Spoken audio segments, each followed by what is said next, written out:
Hello, this is Jamie White with Global Diversity News, once again bringing you another podcast. Today I have with me, as always, Ray Hayes.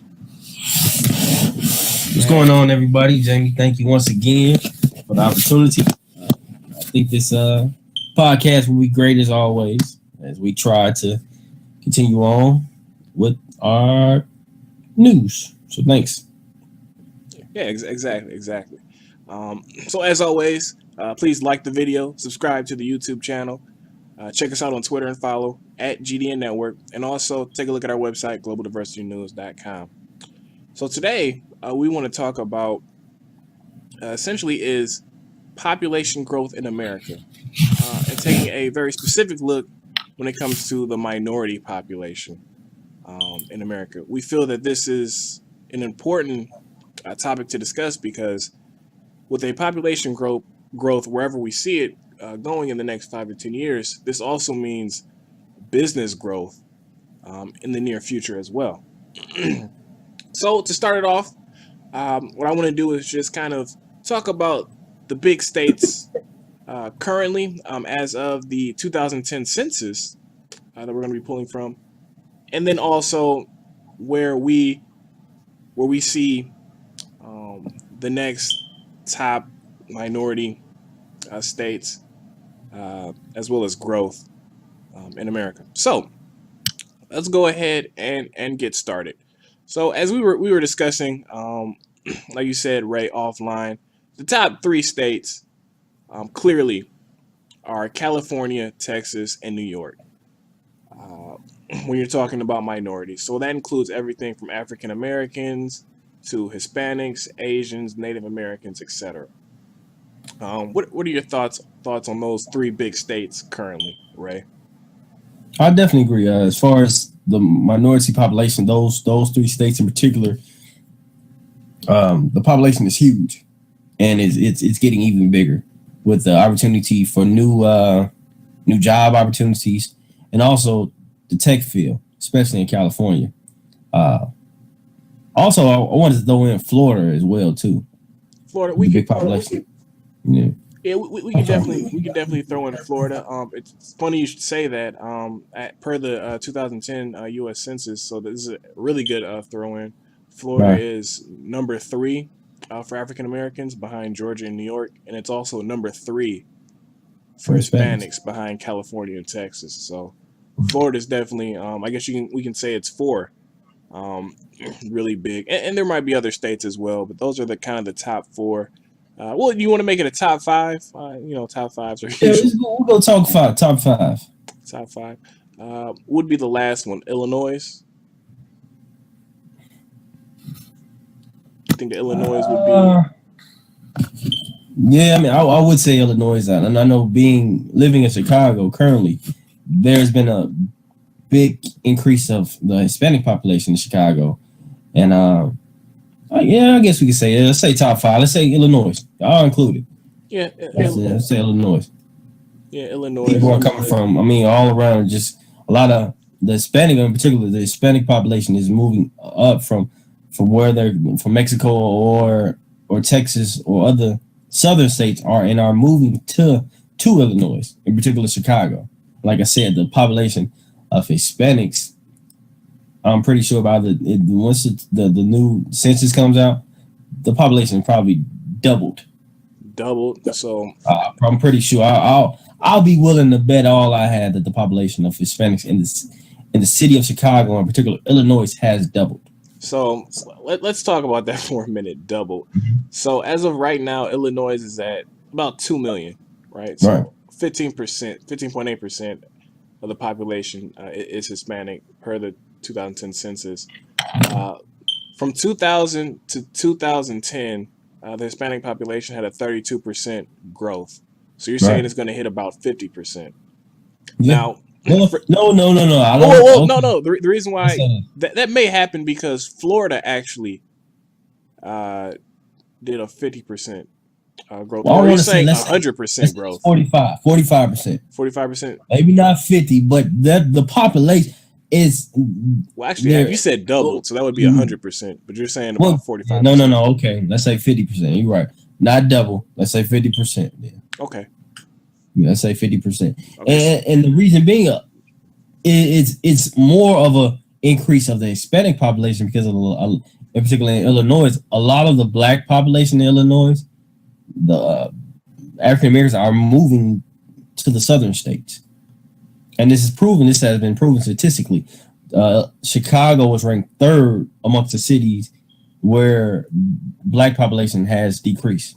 Well, that's not just minorities. That's everyone. I feel right, like. right. That's what I'm saying. But I'm just saying in Illinois, the fact that it's increasing in the top, as far as one of the top three cities in the U.S. is kind of mind boggling. Well, But it's the black population decreasing. However, the Hispanic population is, like I said, is steadily growing. So that's why I included Illinois in the top 5 category. interesting. So you think that so you're saying the percentage of Hispanics, Correct. and Correct. definitely that percent may, go a lot higher than just the population because of the loss of the black population and white population as well. That's Right.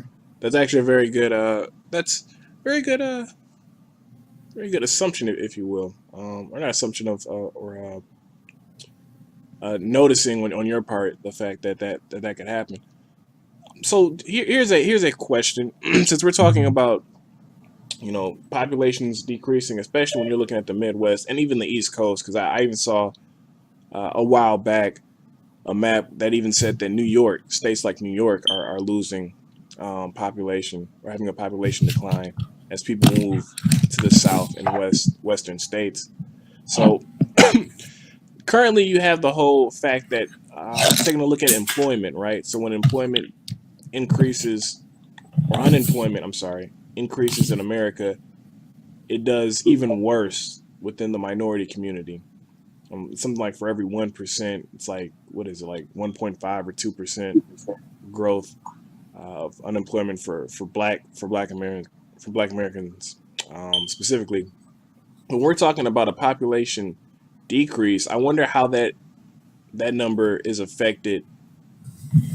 We're talking about America versus Black Americans. So, for example, if a Mhm. state decreases, or if the white population decreases by like 1%, I wonder if that, uh, doubles or triples for the black population. So, if if 1% of white population is leaving, maybe 3 or 4% of the black population is leaving. I'm just curious because that can have a huge effect when we're talking about minority businesses and kind of where they're headed.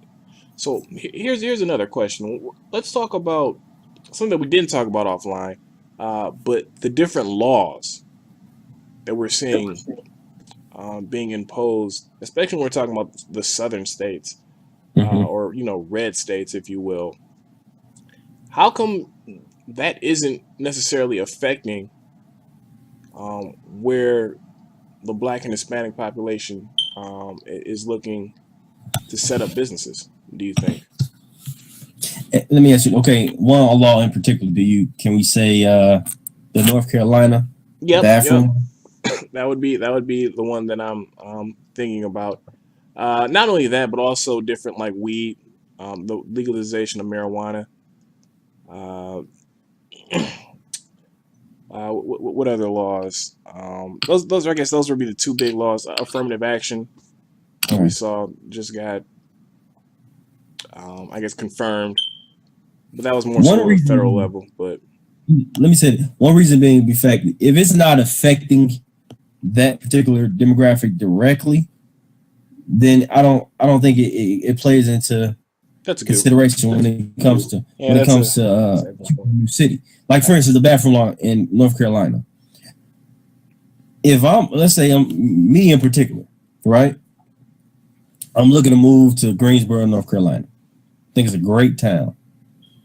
However, you have this new bathroom law passed by the governor. It doesn't. It really doesn't affect me.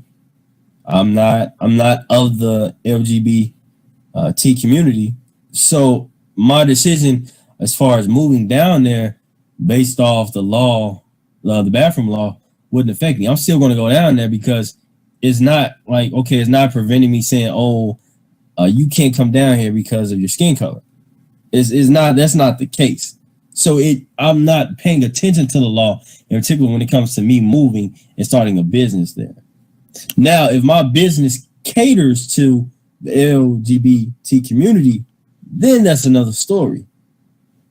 But if it doesn't cater to my customer or my demand, I don't have a problem moving down there. It doesn't affect me. It doesn't affect me directly. You understand what I'm saying? Yeah, Would you agree? Yeah, I completely agree. That's actually really good analysis on your part.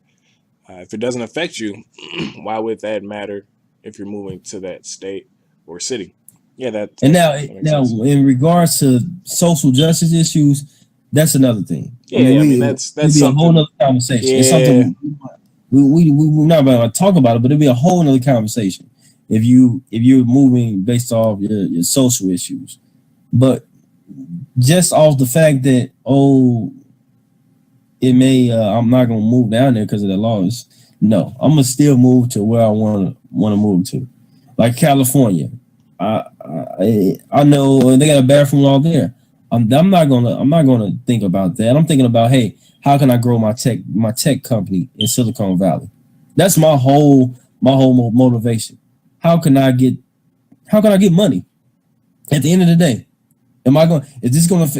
will this affect me? Affect my pockets? And if it's not affecting my pockets, then I have no concern about it. okay. So a couple of things I want to talk about as we're switching over from population. Well, we're always going to be talking about population, but as we're talking about businesses and when we see minority businesses growing in the future, the one thing that I wanted to start off with is my home state of Michigan. So Mm-hmm. currently, the National Minority Supplier Development Council, they have different certifying bodies in different they call regions. Right. Uh, so as of today, or as of last year, I know that for a fact. As of last year, Michigan, the state of Michigan, had the second largest certifying council of minority businesses, second to one of the California Wow. certifying bodies. Now, as we see a population decline in Michigan, but Mm-hmm. we're seeing population growths in states like a California, Texas, etc. Um, do we think that a state like a Michigan will see a bigger decline in businesses? Um, I don't think so. I don't. I mean, yes, some in particular certain demographics population is decreasing. However, people are starting to move back to Michigan. I mean, as you know, I mean, some people are moving back to Michigan. As far as the watch, there's a watch company. It's commercials and actually news stories about this company in Michigan, a watch company, and how they're bringing more jobs to the state of Michigan. I mean, and with that being said, as companies see the impact it has on the community, and as we know, diversity. Well, we may not know. I'm not going to say that's too much of a broad statement, but diversity bills can affect your economy and also can make your company grow. There's been a ton of articles recently about how diversity equals profit. right. So with the increase of with other companies seeing how the watch company in Michigan is hiring such a diverse talent of people, and you see that a lot of minorities are moving out. However, this one particular company is bringing in more diverse talent and is profiting the business. Other companies may say, "Hey, why don't we go about bringing our company to Michigan to increase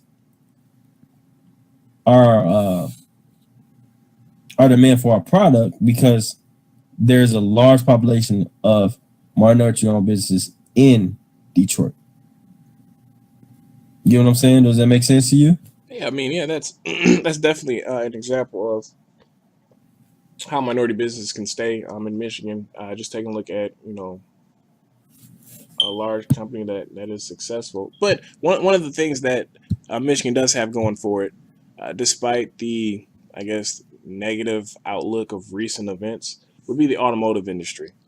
Um, so even if a population decline is happening, that will always be a benefit of the state because companies like a Ford, GM, and even the tier ones like a Delphi and Denso will still Mhm. need suppliers to service them. Um, and it's always best that a supplier is as close to, especially when we're talking about automotive companies, as close to them as possible. So if they need anything from a different direct material, they can get that to them as fast and as smoothly as possible. Uh, Right. so that's always going to be a benefit for the state of Michigan. However, if the automotive companies ever decide to move, not saying that they will, I have no inside knowledge or anything like that saying that they have any Uh, plans on moving. right. But if they did decide to move, at any pace, and you can make this argument for any industry, then those suppliers will follow as well. So my main point is, as long as those automotive companies decide to stay in Michigan, you are right. There, the amount of businesses in Michigan will probably stay high. I don't know if they'll stay at number two, especially when you're talking about tech and energy companies in like a Texas that are doing nothing but growing, um, or maybe like a Georgia or a Florida. I don't know if they're going to stay at number two, but I think they will stay in the top, five, definitely top 10, in the next 10 years or so. Real quick, Zay, I talked about the Detroit Watch Company. I didn't say the actual name of it. It's called Shinola. I don't know if I'm pronouncing it rightly, but I'm gonna spell it Shinola. It's actually has grown into the leading U.S. manufacturer with over 100 million in annual sales. And like I said, there's a lot of stories coming out of Detroit. I think they're stationed in Ann Arbor, I believe, and also they have believe the headquarters is in Detroit, and it's all about the return of new manufacturing in the city of Detroit. They're with the commercials they're coming out with, and the news pieces that are going on about the Shinola small luxury watchmaker. They're trying to retell the story of what is it resurrection for the city of Detroit, the Hmm. resurrection of new manufacturing. So I mean, it could happen. Yeah, I mean that's interesting. That's definitely something that I'd have to keep my eye on. And yeah, I mean Michigan's definitely doing a lot when it comes to trying to get people back into the state. Um, and I personally think that they're doing a really good job, especially when it comes to like downtown Detroit, like you said at Ann Arbor, um, and other cities. They're definitely doing a really good job. Just got to keep pushing with that, and I think that they can turn some things around. Unfortunately, just the United States as a whole, what we're seeing is a huge movement from the Midwest and the East Coast to the South and the Mm-hmm. West, just in general. Um, Right. another state that I want to talk about actually is Georgia. So it's funny. A lot of people know about the huge black population. So as of the 2010 U.S. Census, excuse me, Georgia is Right. actually the largest state for the African American population with 3.15 million. Mm-hmm. So 31% of that state is African American, but not a lot of people know that the Hispanic population actually almost doubled Wow. from about 430,000 to about 850,000 from 2000 to 2010. Wow. You wouldn't expect that. Like No, even going to Atlanta, going downtown Atlanta, you hardly ever see. I mean, you don't see that. You don't see the Hispanic population. well, yeah. Well, I mean, when we were there, we were in the the West End, which is like nothing but black people. So that's kind Well, of no, when I went back to Atlanta and I actually worked there, I drove around a oh, lot okay, and okay. went around to different places, and you didn't see that. You wouldn't expect that. Well, who says they're in Atlanta, right? It might That's the be thing. That's what I'm saying. You wouldn't expect you when you think of Georgia. A lot of people think of Atlanta true. usually. I mean, it's one of the biggest cities. Is the biggest city in Georgia. So off back, you see, okay, Atlanta. You think of the black population. The black population in Atlanta is huge. And if you don't see the Hispanic population in Atlanta, a lot of people don't associate it with the state of Georgia then. So I mean, I'm just saying for me in particular, that's like whoa, like wow, Yeah, like I didn't expect that. yeah. Uh, There's almost a I didn't million, expect or that at all. there's probably a million by now. At this point. I'm proud of yeah, definitely. Yeah. I mean, it's that's the thing. It's a ton of opportunities in Georgia Yep. outside of Atlanta. I mean, it's a lot of when it comes to entertainment companies moving to Atlanta. You got TNT, Yeah.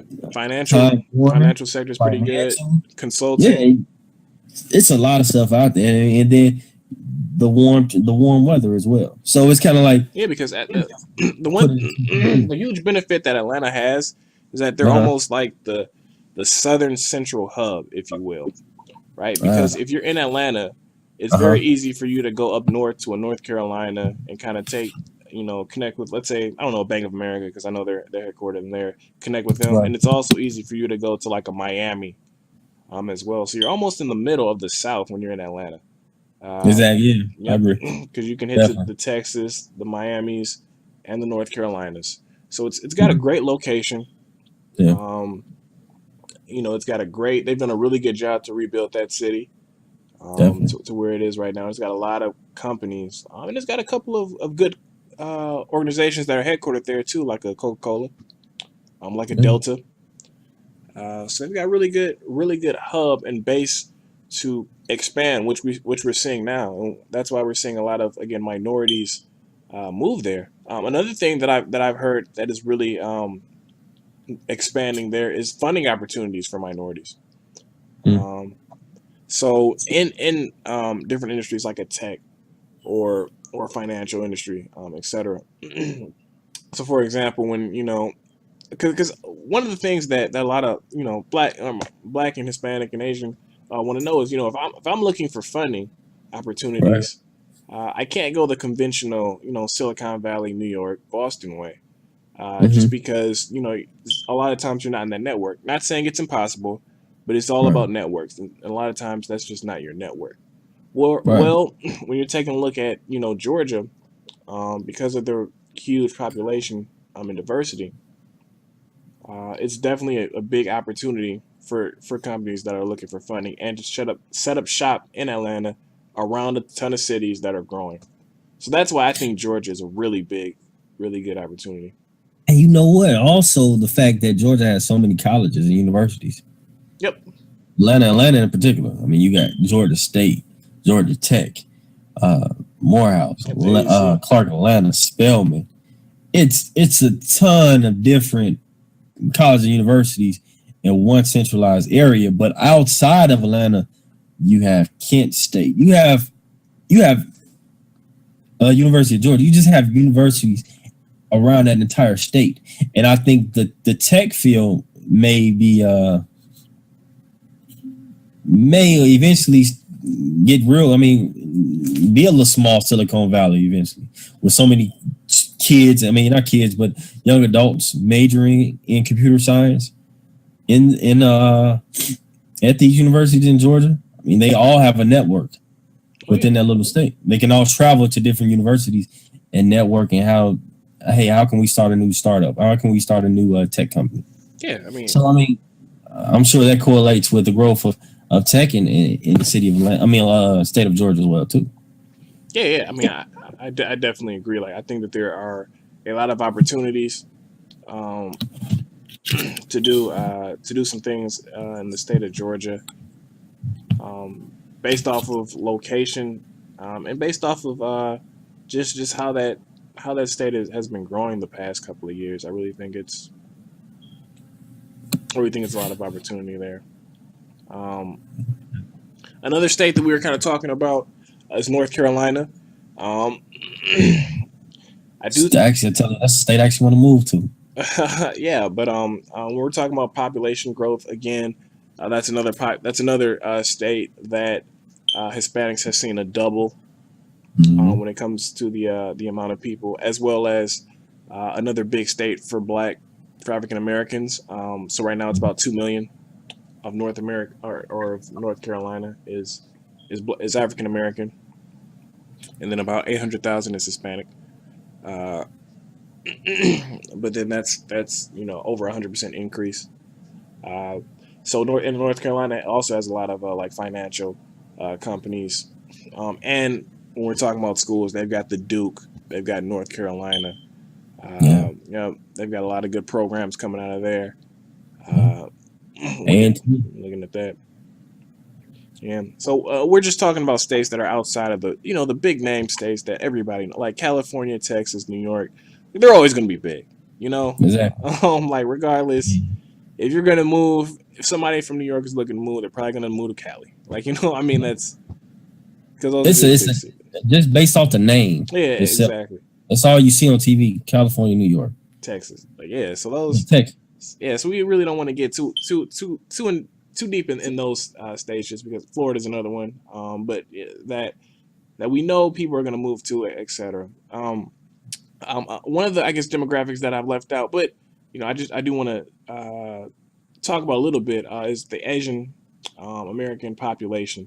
Right. So just taking a look at that, the big locales that they are in is California, Right. which I think is pretty obvious. Another one is up north, so northwest. So you've got like the Washington, Oregon areas. Mhm. Those are pretty big for them, and seem to be growing as well. So more so like the West Coast part, and somewhere in Texas, with a few in the southern states as well. So I don't, as a whole, as the minority population as a whole, we don't really see a really big jump when it comes to like the upper Northwest. But I have heard like really good things about a Washington and a Oregon, which, hey, Oregon, that's where Nike's located. Exactly. So And that's why they. I mean, you look at the increase of population in the northern states, and why are the Asian population going to the northern states? Northwest. You look at the northwest. I'm sorry, northwest states. You look at the companies that are out there. So usually, if you see big name companies or companies who are increasingly talking about diversity and try to build upon the idea of diversity within the company, that you're going to see a lot of minorities moving to these particular states. Now, one other one that I want to talk about, just because it's the largest, we've talked about the largest Hispanic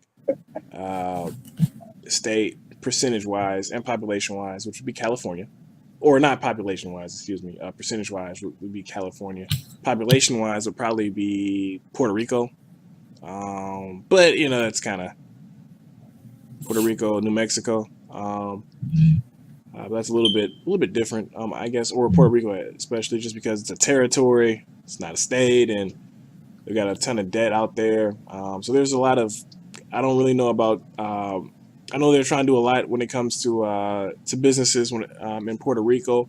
I've seen a couple of commercials where they're talking about, hey, bring your business to Puerto Rico, which is pretty interesting. But one of the states that, I've seen a couple of commercials. Have you?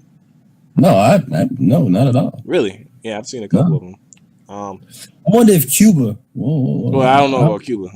I'm saying with the recent President Obama going over to Cuba and trying to rebuild the relationship with Cuba, how is that going to impact? I mean, minorities in the future. Well, Florida's going to get a huge jump off of that. I think Florida. Yeah, well, yeah, absolutely. Yeah, of course, Florida, Miami in particular, and all around Florida.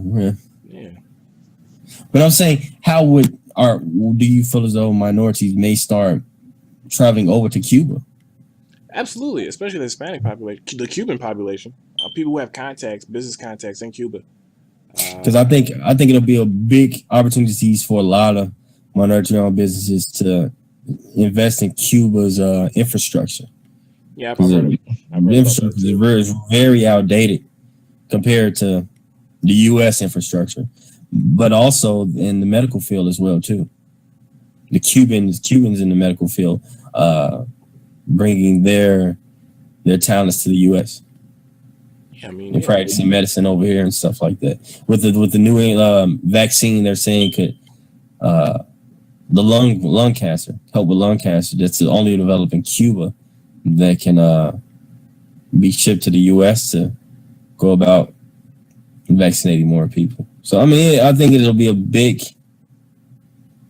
in the future. I think something. A lot of big opportunities for minority-owned businesses can happen in Cuba, in particular. Definitely. Just like Puerto Rico. It's like, well, Puerto Rico, I think, has a lot more challenges than Cuba. Yeah, you're right. You're right. A ton more challenges. But I do think, like Cuba, with the whole opening up of Cuba, I do think a state like a Florida and a city like a Miami, just because it's a port city, has a huge opportunity to benefit from that.